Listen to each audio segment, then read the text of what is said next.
Hey everyone, hope you're having a great day so far. So I'm going to have Mo drive me in the Subaru. I'm going to get in the back seat because I'm pretty confident it's from the back, that roaring noise. This is when I just did the brakes on. Remember I said in the video that I'm hearing a noise, sounds like a bad wheel bearing. Pretty confident it's from the back. So I'm going to hop in the back, Mo's going to drive me around, and I'm going to see if I can't determine where exactly the noise is coming from. Plus that'll tell me is it front or rear. I'm pretty confident it's coming from behind me. Alright guys, so here we go down the road. I'm in the passenger rear.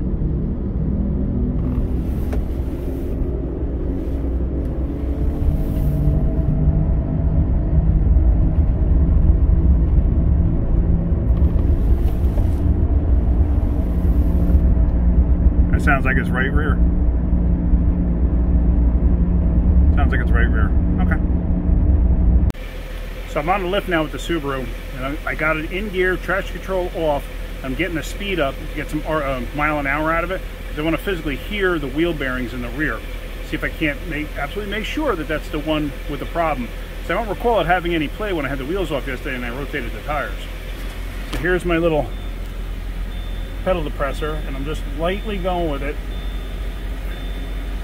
just ever so slightly, get a little speed out of it.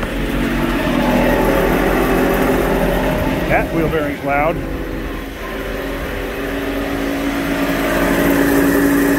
And that wheel bearing's loud. Great. I got a pair of bad wheel bearings. I have to do the screwdriver ear trick. Alright, if you do something like this, be very careful.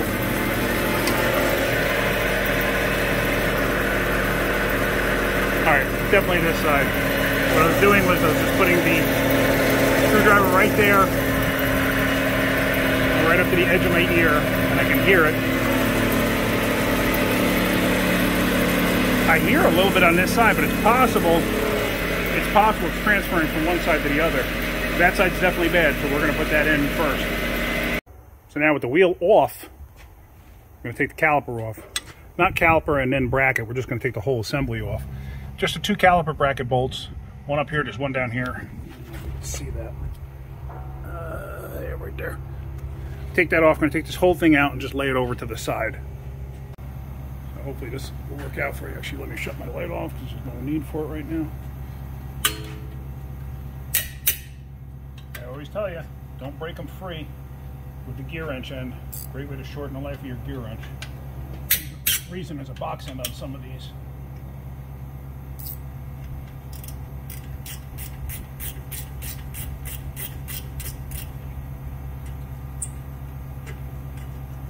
Pop the bolts out. Now, I've had a number of people ask me about extended service contracts, warranties, stuff like that. So, if you guys want me to make a video, like a talking point video in regards to it, I will, because I probably answer one question a day at a minimum, sometimes more. And if you guys want me to get into it, I will. And I'll give you my honest, humble opinion on it. Alright, so with that out of the way, put the bolts off to the side. Of course, the rotor won't just pop off. So let me get those screws that I'm going to put in there, and I'm going to knock that off. Alright, there again, spray up a little bit of lube. Doesn't hurt to put a little bit of lube around the hub too. I didn't do it in the front because I was replacing the rotors and I wasn't overly concerned. A little bit of pressure, doesn't take much. Wrap the rotor. Now with this being here, wrap the rotor here and here. Don't wrap it here and here. And you don't have to go nuts. See that? Already broke free. Okay. Take it out.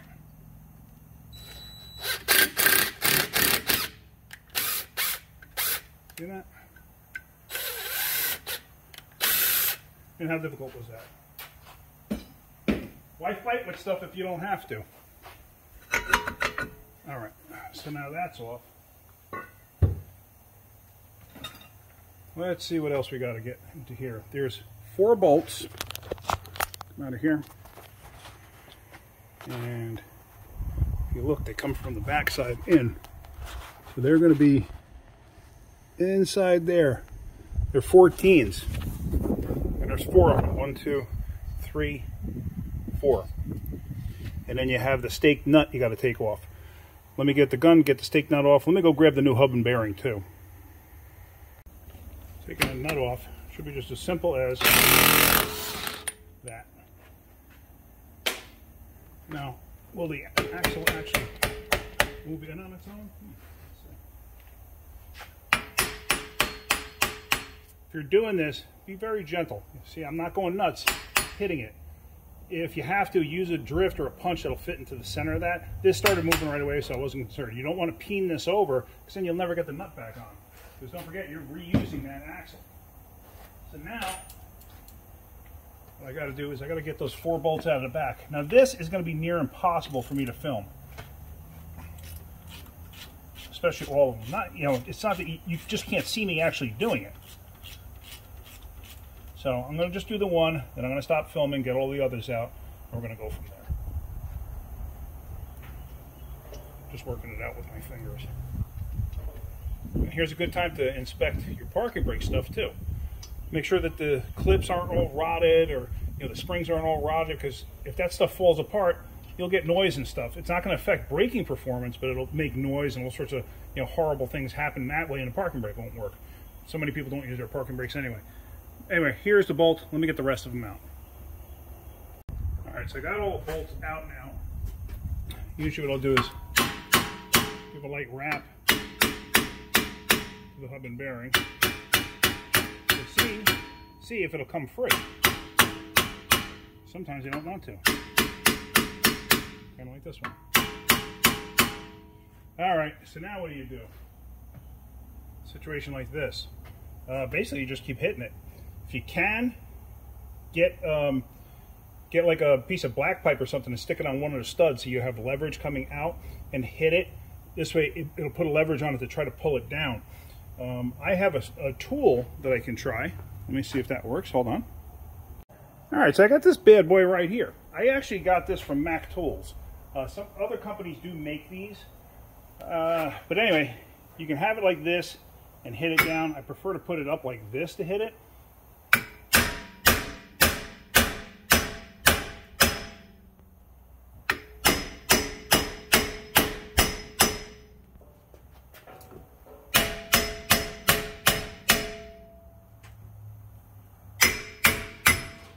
You see how it works. Basically just threads on, or you put it on and you hit it with the, or you put the lug nuts back on it. So I'm going to have to get a little more aggressive with this thing, so I'm going to have to let the car down a little bit and do this, so I get a better swing with the hammer. Alright, so here, set it up right.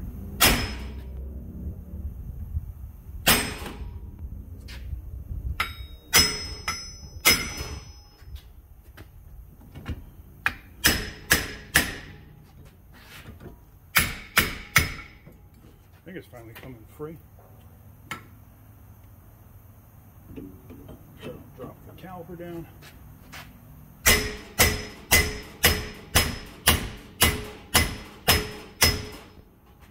Oh, this one don't want to budge, does it?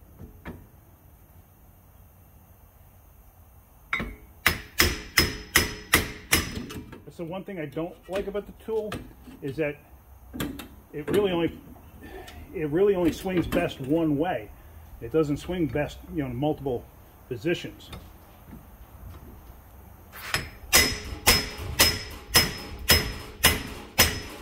I could hit this thing with a 10-pound sledge. Let me investigate this a little more, see if this thing is actually budging. So it's not budging with the tool at all. Okay, surprising actually, considering how the bolts came out. But what I'm going to do is I'm going to have to put an air hammer in between here. If you were doing this at home, you don't have air tools and air hammer, a hammer and a chisel in between here should help you break it free. Now the next problem is the hub bearing. This piece is the mounting bracket for the backing plate. This piece has a tendency to get seized onto the hub bearing, and the parking brake goes through this and everything, so that can become a pain. So let me try to break this thing free. This is becoming a bit more of a job than I anticipated. All All right, so let's try this, see how it goes. This is probably going to be loud.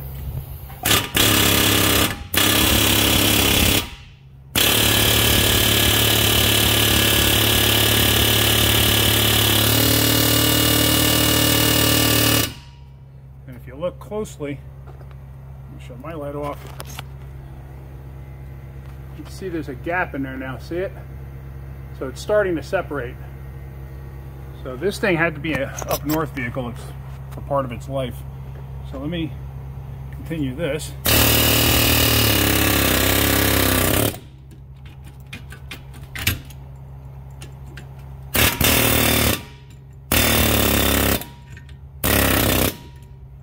Okay.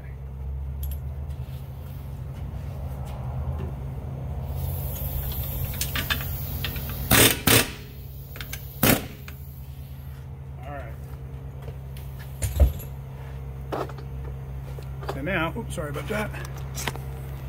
So now it's broken free. So now I gotta slip this whole thing out. Let me see what I can do here. I gotta pause the camera for a bit. All right, so I'm gonna push the axle in. I'm gonna work this out. The parking brake is held in to a little bracket over here, but it should slide free. Okay, now the hub is out. Now one thing you always got to be mindful of when doing something like this. This hub, this gray area here is actually the tone wheel for the ABS sensor. There's your ABS sensor hanging down. Be mindful of it so you don't snap it off. Okay, so everything is out clear. Now, how do I get that out? Usually I hold this up and try smacking it with a hammer. Sometimes I have to have a helper hold this. I'm the only one here. So it's going to be a matter of me lubing that up and smacking it with a hammer to get it out. Now one thing I wanted to do before I went too far. Can you hear how gritty that bearing sounds? Okay. Now one big plus, if you could see it, can you see the bolt holes there?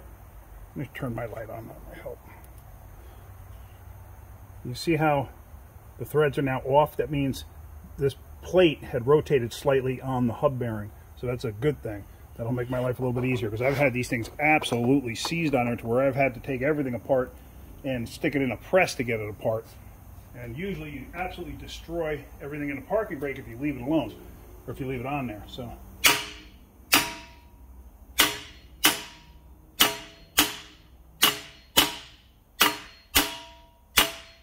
it's moving.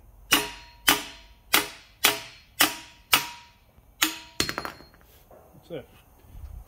So now what I'm going to do is I'm going to grab a Scotch-Brite pad or something, and I'm going to clean up the inside of this. I'm going to clean up the inside of that so we can put everything back together. I kind of never liked this design, and many manufacturers use it. It's not just Subaru. Many of them do this, where this kind of gets sandwiched in between there. Why can't this bolt up to something? If this bolted up to there, it saves so much headache. All right, so let's get that cleaned up and then ready to go back together. So I decided to use my porting tool here.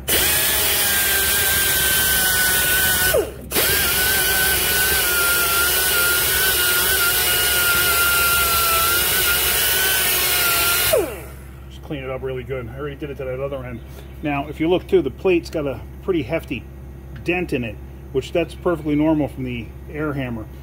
Take a file or something, just file it down, so this way it's not interfering with anything. It really shouldn't, because it's all the way up here, but I like for it to be smooth just in case. I mean, it's not even remotely close to where the actual mating flange was, but like I said, I like for it to be back to the way it was, or at least close to it.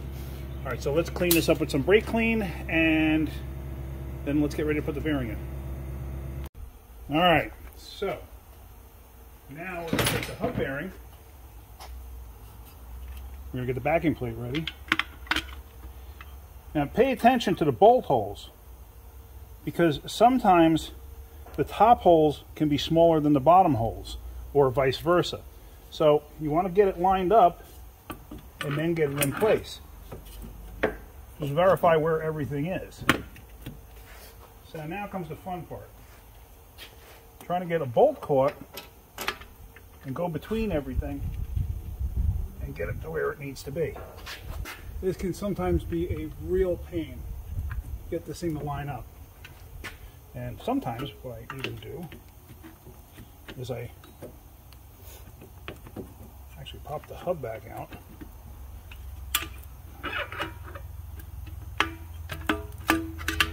Pop the hub back out. And I'll get this caught first. Get the bolt through. I gotta get the parking brake cable back up where it belongs. So now, with that through, I may actually catch another bolt because it kind of wants to rock sideways because of the parking brake cable. There's actually tension on the parking brake cables. That's normal. There's nothing I can do about that. It's just the design. Hang on a second. Let me get this caught. Now, if you look close, you'll see the two bolts are popping through. And like I said, these bolts could actually be narrower than these, or these could be narrower than those. So verify that before you try to put the bearing in place, because that can save you a lot of aggravation. See, now the fact of trying to line everything up, it's a tendency to make your life a little bit unhappy.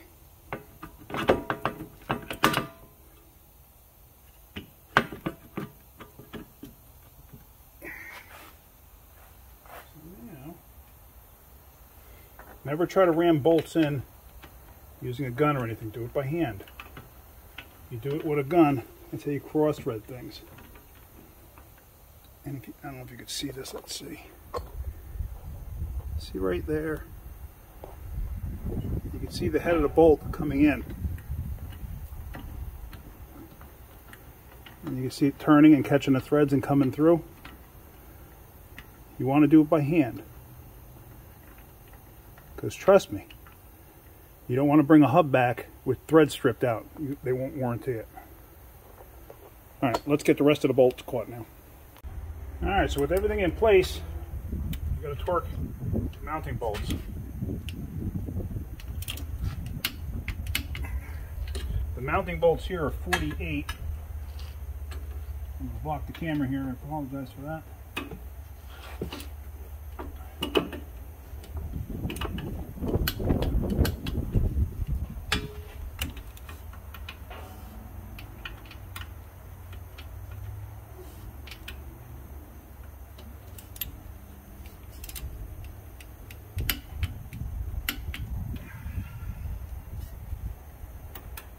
And always go in a diagonal fashion.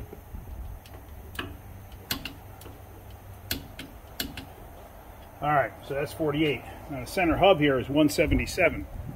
How in the world do you do that? Well, I'm going to show you in a second.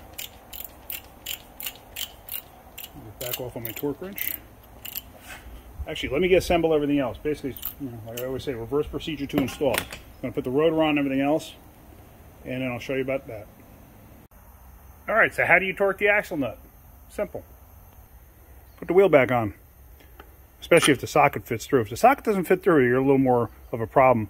Then you got to wedge something in between the lugs, or the studs rather, let the car down so this way it doesn't rotate. Or have somebody sit in it and hold the brakes really hard. So now we're just going to let this thing down, put the weight of the vehicle on the wheel, and we're going to torque it.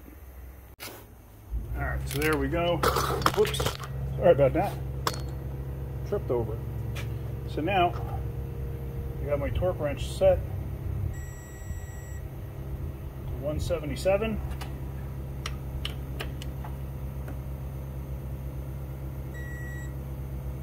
Alright, there you go.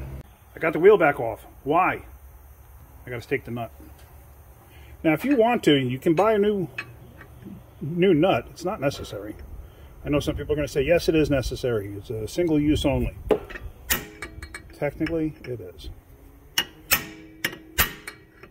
However, never had a problem.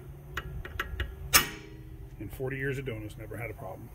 And you can see where the old mark is. Some people would line that back up, and that would be severely over-torqued. Right now, it's torqued correctly. So let's put the wheel back on it. Let's road test this and hopefully I don't have a problem with the other wheel bearing, but we're going to find out. All right, so here we go. Hopefully I don't have a problem with the other side. We'll find out in a second, though. And we do. Unbelievable. Both rear hub bearings. Absolutely amazing. All right. Well, we're going to do the same thing on the other side. I'm not going to film that because it's the exact same job, but it's on the other side. All right, so back in the shop. Got Subaru up in the air. I'm not going to film this because I don't have time to. Just got to get this job done. He's leaving with this thing, heading up north. So, yeah, I mean, there's no playing it, but sure enough, I did the same thing. I spun it, it growls. So, and this side is nice and quiet now.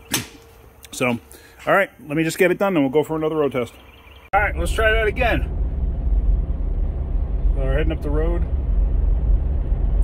Yes, it's quiet. It's actually kind of unusual to have both going bad.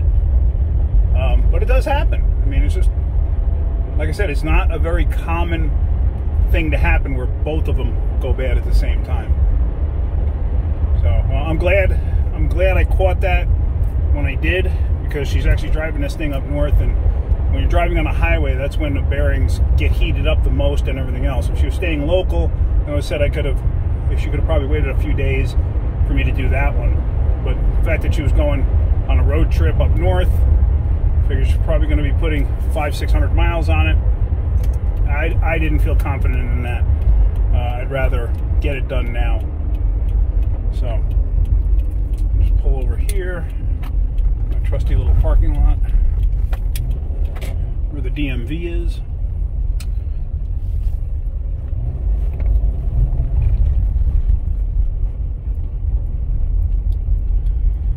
All right, so that's pretty much it. As you see, things happen in this industry. You do this for a living. You see it all. It happens. So anyway, all right. Hopefully you got something out of that. If you did, hit that like button. If you could, please subscribe. All right, guys. Have a great day. Keep wrenching.